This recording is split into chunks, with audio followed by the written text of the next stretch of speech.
আচ্ছা, ইলিশ মাছের মাথা দিয়ে কচু শাক খেতে কে কে ভালোবাসো বলো দেখি। আমার তো ভীষণ প্রিয়।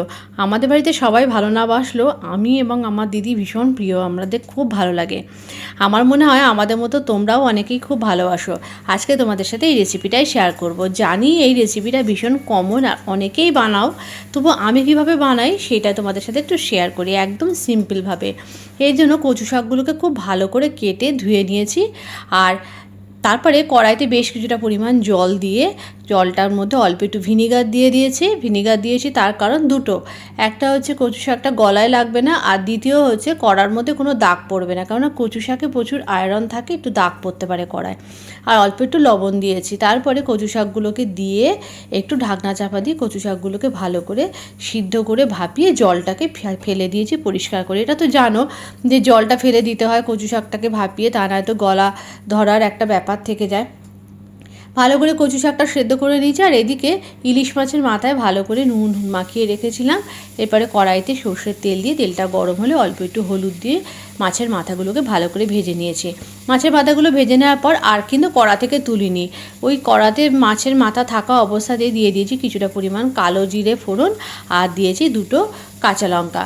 তোমরা চাইলে এর মধ্যে শুকনো লঙ্কা ফোড়নও দিতে পারো।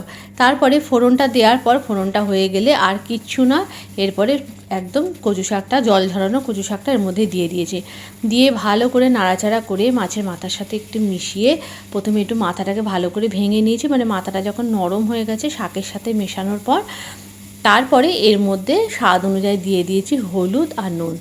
অনেকে আছে মানে এগুলো আমাদের ছোটোবেলায় আমি আমি মনে হয় আমার মতো তোমাদের এরকম অনেকেই শুনেছো, এই কচু খাওয়ার পর একটু গলা মানে আমাদের গলা ধরলেই আমাদের কিন্তু ছোটোবেলা বড়রা আমাদের পেছনে লাগতো যে তুই নিশ্চয়ই খুব ঝগড়াটে তাই তোর গলা ধরে। তোমাদের সাথে এরকম হয়েছে নাকি? আমাদের তো ছোটোবেলায় এরকমভাবে আমাদের মাসিরা ভীষণ পেছনে লাগতো। তো যাই হোক, ভালো করে এইটার সাথে মানে হলুদ আর দিয়ে দিয়েছি। দেওয়ার পর ভালো করে কচু শাকটা দিয়ে ইলিশ মাছের মাথা দিয়ে ভালো করে এটাকে মানে নাড়িয়ে নাড়িয়ে এটাকে শুকনো করে নিতে হবে, একদম মাখো মাখো করে নিতে হবে। টেস্ট ব্যালেন্সের জন্য অল্প একটু চিনি দিয়েছি, চিনিটা একেবারে অপশনাল, চিনিটা চাইলে তোমরা নাও দিতে পারো। আর তারপরে অল্প একটু লবণ দিয়েছি, লবণটা কম হয়েছিল।